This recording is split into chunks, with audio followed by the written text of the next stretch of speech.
بالله من الشيطان الرجيم بسم الله الرحمن الرحيم وتعاونوا على البر والتقوى ولا تعاونوا على الإثم والعدوان صدق الله العلي العظيم সবাই পড়ি সাল্লাল্লাহু আলাইহি ওয়াসাল্লাম। আপনি হাত পাকায় কেন ভোট দিবেন, ইসলামের পক্ষে কেন ভোট দিবেন? আপনাদের সামনে আমি দুইটা দর্শন উপস্থাপন করব, ধর্মীয় দর্শন, রাজনৈতিক দর্শন। একজন মুসলমান ইসলামের বাইরে ভোট দিতেই পারে না। ধরে নেন আপনি নামাজ পড়েন না, রোজা রাখেন না, গুনার মধ্যে লিপ্ত, কিন্তু আপনি মুসলমান। যদি আপনার কাছে আমি প্রশ্ন করি, ভাই আপনি ইসলামকে পছন্দ করেন, আপনি কি বলবেন? বলেন, কি বলবেন? যদি বলি করি না, সমস্যা। যদি আপনাকে প্রশ্ন করে আপনি কোরআন সুন্নাহ কি পছন্দ করেন, আপনি কি বলবেন? যদি বলেন না, ভেজাল আছে। যদি আমি প্রশ্ন করি আপনি নবী আলাইহিস সালাতু ওয়াস সালাম কি নেতা মানেন, আপনি কি বলবেন? যদি বলি মানি না। দেখেন, আজকে আমরা যারা সাধারণ মানুষ আছি, আমাদের মূল সমস্যাটা কি, আমরা অনেকেই জ্ঞান রাখি না যে বিএনপি কি, আওয়ামী লীগ কি, জাতীয় পার্টি কি, এলডিপি কি। আমরা মনে করি এরা রাস্তা করবে, ঘাট করবে। না, একজন এমপি শুধু রাস্তা এবং ঘাট করার দায়িত্ব নিয়েই কিন্তু এমপি হন না। একজন এমপি আইন প্রণয়ন করার জন্য এমপি হন। কি করার জন্য ভাই? ইনি চেয়ারম্যান নন, কিন্তু উপজেলার চেয়ারম্যান না, জেলা পরিষদের চেয়ারম্যান না, ইনি মেম্বার না, কিন্তু ইনি মেম্বার অফ পার্লামেন্ট। উনি পার্লামেন্টের মেম্বার। পার্লামেন্টের কাজটা কি? আমার যুবক বাবার খুব ভালো মতো বুঝো তো, পার্লামেন্টের কাজটা কি, এই দেশটা কিভাবে চলবে, কোন আদর্শে চলবে, কোন নীতিতে চলবে, ঠিক না? কোন আইন হবে, কোন আইন, এইটা কিন্তু দায়িত্ব পার্লামেন্ট মেম্বারের, ঠিক না? ধরে না আজকে এটা সংসদ, এইটা কি ভাই? সবাই কথা বলেন, এটা কি সংসদ? আপনারা সবাই এমপি ধরে নেন, আমি স্পিকার। আমি বিল উত্থাপন করলাম যে বাংলাদেশে মদ বৈধ কি বৈধ না, একটা বিল উত্থাপন করলাম, বাংলাদেশে মদ বৈধ কি বৈধ না। আপনারা যে এমপি আছেন, অধিকাংশ এমপি মদ বৈধতার পক্ষে হাত তুললেন। কি বাংলাদেশে মদ বৈধ হবে কি হবে না? কথা বলেন। যেহেতু হ্যাঁ বিজয় হয়েছে, আপনি কিন্তু চেয়ারম্যান না, একজন এমপি মানি সে আইন প্রণয়ন করবে। তার মানিটা কি? আপনার ভোট দিয়ে যদি মদ বৈধ হয়, তাহলে যত মানুষ মদ পান করবে দায় দায়িত্ব কে গ্রহণ করবে? কথা বলেন, এই যারা ভোট দিয়েছেন। আসলে আমরা জানি না আমরা কি করতেছি। এমপি যেমন তেমন বিষয় নাই তো, এটা মারাত্মক বিষয়, অনেক বড় বিষয়। এদেশে মসজিদ থাকবে কি থাকবে না, এদেশে মাদ্রাসা থাকবে কি থাকবে না, এদেশে সমকামী হবে কি হবে না, এদেশে লিভ টুগেদার হবে কি হবে না, এদেশে আল্লাহর প্রতি আইন বিচার থাকবে কি থাকবে না, এদেশে ডারউইনের থিওরি থাকবে কি থাকবে না, এই সব কিছুর দায়িত্ব কোথায়? সংসদে। আপনি সেই মেম্বার পাঠাইতেছেন সংসদে, কাকে পাঠাইতেছেন একদিন চিন্তা করছেন? এই যে আমাদের এহতেসাম সাহেব শুধু বক্তৃতাছে রাস্তাঘাট রাস্তাঘাট। একজন এমপি সাহেবের শুধু রাস্তাঘাট দায়িত্ব না, একজন এমপি সাহেবের দায়িত্ব হলো কিভাবে দেশ চলবে, কোন নীতিতে চলবে, কোন আদর্শে চলবে, কোন আইনে চলবে। আল্লাহ না করুক একজন মুসলমান যদি ডেমোক্রেসি, ডেমো মানে জনগণ, ক্রেসি মানে আইন, এটা একটা গ্রিক শব্দ। এই যে গণতন্ত্র মানে কি? গণ মানে জনগণ, তন্ত্র মানে আইন।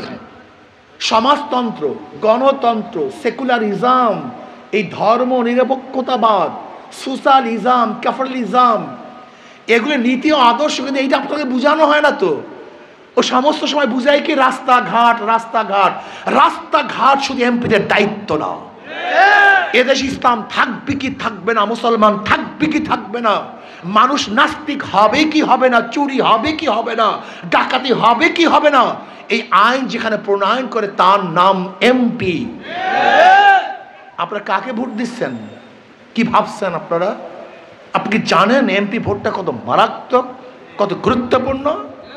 এদেশ বিক্রি করে দিতে পারে যদি ভারতের দালালরা এদেশে নির্বাচিত হয়, এদেশ বিক্রি করে দিবে তারা। কাজী এমপি প্রার্থী শুধু রাস্তাঘাটের জন্য না, এটা তাদের অপশন, এটা করতে পারে, কিন্তু এইটা মূল দায়িত্ব না। মূল দায়িত্ব হলো আইন প্রণয়ন করা। কাজী একজন মুসলমান ইসলামের বিরুদ্ধে যে আইন পাশ করতে পারে, জীবন যেতে পারে, তাকে ভোট দিতে পারে না। তার সব কিছু চলে যেতে পারে, কিন্তু ইসলামের বিপক্ষে ভোট দিতে পারে না। তার যে একজন মুসলমান ইসলামের বাহিরে ভোট দেওয়ার কোনো সুযোগ নেই। যদি থাকে আপনারা বলুন আমাকে, যাদের সামান্য পরিমাণ জ্ঞান আছে, মেধা আছে, আপনারা বলুন একজন মুসলমান ইসলামের আদর্শের বাহিরে আজকে যারা গণতন্ত্র করে, এই যে ডেমোক্রেসি নিয়ে যারা নামছে, এদের মূল নেতাকে আব্রাহাম লিঙ্কন, সক্রেটিস এটা প্রবক্তা, তার সাথে অ্যারিস্টটল, তার সাথে প্লেটো, এরপর মন্টেস্কো, লক, রুশো, এদের মাধ্যমে এই আইনটা প্রণয়নিত হয়েছে। আর আমাদের আইন প্রণয়নের মূল ব্যক্তিকে, আমাদের নেতাকে জনাব মুহাম্মদ রাসূলুল্লাহ। তা আপনি যদি ইসলামের বাহিরে অন্য কাউকে ভোট দেন, তাহলে আপনি নেতা মানছেন কাকে? ওই আব্রাহাম লিঙ্কন কি? আর আমরা ইসলামের পক্ষে ভোট দিলে আমরা নেতা মানছি জনাব মুহাম্মদ রাসূলুল্লাহ সাল্লাল্লাহু আলাইহি। আমি কথাটা ক্লিয়ার বুঝাতে পারছি তো? নাম্বার 2, একজন মুসলমান কোনো অবস্থাতে ইসলামের বাইরে ভোট দিতে পারে না। নাম্বার 2, হিন্দুরা ভোট দেবে কেন? প্রশ্ন এখানে, মুসলমান তো ইসলামের বাইরে যাওয়ার কোনো সুযোগ। এখন প্রশ্ন করতে পারে, হুজুর হিন্দু, বৌদ্ধ, খ্রিস্টানরা ইসলামের পক্ষে ভোট দিবে কেন? শান্তি পাওয়ার জন্য, মুক্তি পাওয়ার জন্য, জান মালের হেফাজতের জন্য, ইজ্জত আবরু রক্ষা করার জন্য। কেন? ছোট্ট উদাহরণ দেই। ধরে নেন কোনো এক মুসলিম মেয়েকে কোনো মুসলমান যদি ধর্ষণ করে, তার বিচার হবে কি হবে না? আচ্ছা, ওই ব্যক্তি যদি একজন হিন্দু মেয়েকে ধর্ষণ করে, বিচার হবে না? এটা না ইসলাম। এখানে কে হিন্দু কে মুসলমান এটা দেখার বিষয় না। আচ্ছা বলেন তো, একজন ব্যক্তি মুসলমানের ঘরে চুরি করছে, তার বিচার হবে। যদি ওই ব্যক্তি হিন্দুর ঘরে চুরি করে, তার বিচার হবে না? তার মানে ইনসাফ ন্যায়, এইটাই ন্যায়। অর্থাৎ একজন হিন্দু তার জান মালের নিরাপত্তার জন্য ব্যবসা বাণিজ্য, তার মেয়ে হাঁটবে, তার ছেলে চলবে, পড়াশোনা করবে, মৌলিক অধিকার বাস্তবায়ন হবে, অন্ন, বস্ত্র, বাসস্থান, শিক্ষা, চিকিৎসার গ্যারান্টি পাবে মুসলমানদের কাছে, ইসলামের কাছে। এর জন্য তো ইসলামকে ভোট দিবে, শান্তি পাওয়ার জন্য। তাহলে একজন মুসলমান ভোট দিবে দুনিয়াতে শান্তি, আখিরাতে মুক্তি। আর একজন খ্রিস্টান, একজন হিন্দু, একজন বৌদ্ধ ভোট দেবে কেন? দুনিয়াতে শান্তি পাওয়ার জন্য। কাজে আমি মনে করি এই ভোট যুদ্ধ খুব মারাত্মক। জীবনভর ভুল করেছেন। আমি চান্দিনার বাবাদেরকে বলবো, মাদেরকে বলবো, ওদেরকে বারবার পরীক্ষা করছেন, বারবার ফেল করছে। পরীক্ষা করেন নাই? নৌকাকে আপনারা পরীক্ষা করেন নাই? ধানের শীষকে পরীক্ষা করেন নাই? নাঙ্গলকে পরীক্ষা করেন নাই? বারবার ফেল করছে। যাই হোক, ইতিহাস বলার আমার সময় নাই। ওরা কতবার ফেল করছে আপনি চিন্তাও করতে পারবেন না। এই যে বিএনপি, তারা শেখ জিয়াউর রহমান সাহেব প্রথম ক্ষমতায় বসছিলেন কত সনে জানেন? 75-এ। উনি 79-তে নির্বাচন দিয়েছিলেন। এরপরে আবার 81-তে নির্বাচন হয়েছিল, সত্তার সাহেব পাশ করেছিলেন। এরপরে এরশাদ সাহেব ধাক্কা দিয়ে তাদেরকে বিদায় করছেন। আবারও 91-তে খালেদা জিয়া ক্ষমতা এসেছিলেন। আপনি কি জানেন 91 থেকে 2005 পর্যন্ত এদেশ দুর্নীতিতে কয়বার চ্যাম্পিয়নশিপ লাভ করছে জানেন? 3 বার। 1991 থেকে 1995 পর্যন্ত, এই মাত্র 5 বছরে বিশ্ব চ্যাম্পিয়ন হয়েছে দুর্নীতি কয়বার? 3 বার বিশ্ব চ্যাম্পিয়ন। 2001 থেকে 2006 পর্যন্ত আর একবার। তাই বিএনপির আমলে মোট কয়বার? আর আওয়ামী লীগের আমলে একবার। এই মোট 5 বার এরা বিশ্ব চ্যাম্পিয়ন করছে দুর্নীতিতে। এরা দেশকে ভালো করতে পারেনি। আওয়ামী লীগের আমলে 28 লক্ষ কোটি টাকা বিদেশে মাচার হয়ে গেছে। বাবারে, ওনারা যাই হোক, ওনারা বারবার পরীক্ষা দিয়েছে, বারবার কথা বল না, পাস করছে না ফেল করছে? ইসলামকে একটা বার পরীক্ষা করুন। কয়টা বার? কয়টা বার? ইসলাম ফেল করার জন্য দুনিয়াতে আসেনি, ইসলাম পাস করার জন্য আসছে। ইসলাম ফেল করার জন্য দুনিয়াতে আসে নাই, কিসে করার জন্য আসছে? পাস। একটা বার পরীক্ষা করুন। যদি ফেল করি আর পরীক্ষা দেওয়ার জন্যই আসবো না, আপনাদের কাছে ভোট গ্রহণ করার জন্য আসবো না, ভোট চাইবো না, শুধু একটা বার পরীক্ষা করুন। আমাদের মূল সমস্যা কি? আমাদের দেশের মানুষগুলি অধিকাংশ খারাপ হয়ে গেছে। এক গাঁজাখোর একদিন আমাকে প্রশ্ন করতেছে, হুজুর ইসলাম যদি ক্ষমতা আছে আমার গাঁজার অবস্থাটা কি হবে? বেচারা গাঁজাগ্রস্ত, হতেই পারে নেশাগ্রস্ত। আমি বললাম, বাবা তুমি কি মসজিদে গিয়া গাঁজা সেবন করতে পারো? বলে না। আমি বলি কেন? বলে হুজুর পরিবেশ নেই। আমি বললাম, দেখো তোমাকে কেউ বাধা দেয় নাই, পরিবেশ তোমাকে বাধা দিয়েছে।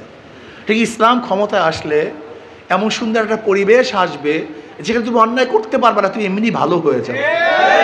এই যারা টুপি ছাড়া, দাড়ি ছাড়া, তারা মনে করি ইসলাম, আমি কেন দাড়িওয়ালার কাছে যাব, আমি কেন টুপিওয়ালার কাছে যাব? ভাই তুমি মসজিদে যখন যাও তোমার ইমাম কে থাকে? দাড়িওয়ালা না টুপিওয়ালা না দাড়ি ছাড়া? তা তখন থেকে ইমাম মানো কিভাবে? বরং যদি দাড়ি ছাড়া কোনো ইমাম হয় তখন কি বলো? হুজুর আমি খারাপ হতে পারি, ইমাম সাহেব ভালো হইতে হবে। আমি টুপি না পড়তে পারি, ইমাম সাহেবের টুপি পড়তে হবে। আমি যতই খারাপ হই, ইমাম সাহেব ভালো হতে হবে। মসজিদের ইমাম সাহেব আমি যতই খারাপ হই, তাকে ভালো বানাবার জন্য আপনি আন্দোলন করেন। যদি একজন মসজিদের ইমামের জন্য ভালো মানুষ বানাবার জন্য আন্দোলন করেন, তাই দেশটার নেতা, দেশটার ইমাম বানাবার জন্য আপনি আন্দোলন কেন করেন না? আপনি সংগ্রাম কেন করেন না? মসজিদের ইমামের জন্য ভালো বানাবার জন্য সংগ্রাম করার কারণে মসজিদের ইমামগুলি এখনো ভালো আছে। কি কথা ঠিক না? দেশের ইমাম, ইমাম শব্দ নেতা, ইমাম শব্দ কি? যদি আপনি দেশের ইমাম বানাবার জন্য সংগ্রাম করেন, আমি খারাপ হতে পারি, আমি গাজাগার হতে পারি, আমি চাঁদাবাজ হতে পারি, আমি বিড়িখোর হতে পারি, আমি অন্যায় করতে পারি, কিন্তু নেতা ভালো হতে হবে। নেতা কি হতে হবে? এই মিজাজ আনেন।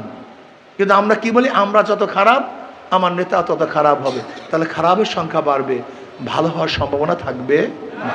কাজে আসুন না আমরা সম্মিলিতভাবে, যুবক বাবারা, আমার মুরব্বী বাবারা, জীবন বড় থেকে পরীক্ষা করছেন, এইবার শুধু ভোট চাইব না, আমরা এখানে যারা আছি প্রত্যেকে কর্মী হব। 100 করে ভোট এবার ইনশাল্লাহ হাত পাখায় নিয়ে আসবো। আছে রাজি ইনশাআল্লাহ? কি আপনারা সবাই রাজি আছেন ইনশাআল্লাহ? আর একটা কথা বলে শেষ করবে, দেখেন ওদের সব জায়গায় ধোঁকাবাজি। যারা নৌকা নিয়ে নির্বাচন করেন নিজেরা নৌকা চালাতে পারে না নাকি? যারা নৌকা নিয়ে নির্বাচন করে নিজেরা নৌকা চালাতে, যারা ধানের শীষে নির্বাচন করে নিজেরা ধান কাটতে পারে না, যারা নাঙ্গলে নির্বাচন করে নিজেরা নাঙ্গল বইতে, যারা কুঠা নিয়ে নির্বাচন করে তারা কিন্তু নিজেরা লাকড়ি ফাটতে পারে না। মানে প্রত্যেকগুলি সব গরিবদের। নৌকা চালায় কারা? ধান কাটে কারা? নাঙ্গল চালায় কারা? কাঠ ফাড়ে কারা? সব প্রত্যেক গরিবদের, কিন্তু যারা নির্বাচন করে একটাও গরিব না। কথাটা বুঝাতে পারি না? মানে ওদের কাজের সাথে মার্কার সাথে মিল নেই, কিন্তু হাত পাকে এমন একটা মার্কা, যে নির্বাচন করে সেও ঘুরাতে পারে, যারা সমর্থন করে আসতে কয়। পুরুষরাও চালাতে পারে, মহিলারাও চালাতে পারে, ছোটরাও চালাতে পারে, বড়রাও চালাতে পারে। হাত পাকা প্রয়োজন বড়দের, হাত পাকা প্রয়োজন ছোটদের, হাত পাকা প্রয়োজন মুসলমানদের, হাত পাকা প্রয়োজন হিন্দু বৌদ্ধ খ্রিস্টানদের। কারেন্ট ফেল করে, হাত পাকা ফেল করে না। হাত পাকা সবাইকে শান্তি দেয়। কি কথা ঠিক না? আমি বিশ্বাস করি যদি হাত পাকা বিজয় হয় সবাই বিজয় হবেন। হাত পাকা বিজয় হয় জাতি বিজয় হবে, হাত পাকা বিজয় হয় চান্দিনাবাসী বিজয় হবে, বাংলাদেশ বিজয় হবে ইনশাআল্লাহ। আজকের থেকে যারা টাকা দিয়ে ভোট কেনার জন্য আসে, আস্তা একটা দেশি ভালো মুরগির দাম কত না ভাই? ভালো মোরগের দাম দেশি কথা বলেন। ভালো একটা খাসির দাম কত? কথা বলেন। একটা ভালো খাসির দাম, একটা খাসির দাম 15-20 হাজার টাকা, একটা মোরগের দাম 1000 টাকা, 1500 টাকা। আর আশরাফুল মাখলুকাত আপনাদেরকে ক্রয় করে মাত্র 500 টাকা একটা ভোটের সময়। আশরাফুল মাখলুকাত, একটা মুরগির দামও বিক্রি হন না আপনারা। একটা মুরগির দাম, একটা মুরগির চেয়ে আপনারা নিচু, একটা মুরগির চেয়েও ছোট। ঘেইনে তো মানুষ আপনারা। গরু ছাগল টাকায় বিক্রি হয়, মানুষ টাকায় বিক্রি হয় না। গরু ছাগলের গলায় রশি দেওয়া যায়, মানুষের গলায় রশি দেওয়া যায় না। আসুন না আজকের থেকে যারা টাকা নিয়ে আসবে ওদের টাকার মধ্যে থুক মারুন। আর যদি বেশি দিতেই চায় মনে করবেন টাকাটা আপনার টাকা, ও চুরি বুড়ি করছে, বাস। কথাটা বুঝাতে পারি নাই? কিন্তু ভোট দেবো হাত পাকে। রাজি আছেন ইনশাআল্লাহ? কি আপনারা কর্মী হয়ে কাজ করতে রাজি আছেন ইনশাআল্লাহ? শোনেন, কর্মী হয়ে কাজ করতে রাজি আছেন? আমি বিশ্বাস করি যদি আপনারা সবাই আজকের থেকে শপথ গ্রহণ করেন হাত পাকাকে বিজয় করবই করবে ইনশাআল্লাহ, তাহলে চান্দিনায় ব্যাপক ভোটে, বিপুল ভোটে ইনশাআল্লাহ হাত পাকা বিজয় হবে। আসুন আমাদের হযরত মাওলানা মুফতি এই ধরনের চেহারা আলো যদি ইনশাআল্লাহ সংসদে যায় সেই সংসদের জান্নাতের বাগিচা হবে। এই যুবকরা রাজি আছেন ইনশাআল্লাহ? কোন কোন যুবক, কোন কোন মুরব্বী আছেন, দুই হাত তুলে নারায়ে তাকবীর, নারায়ে তাকবীর। আল্লাহ আমাদের সবাইকে কবুল করে নেন। আল্লাহুম্মা আমিন।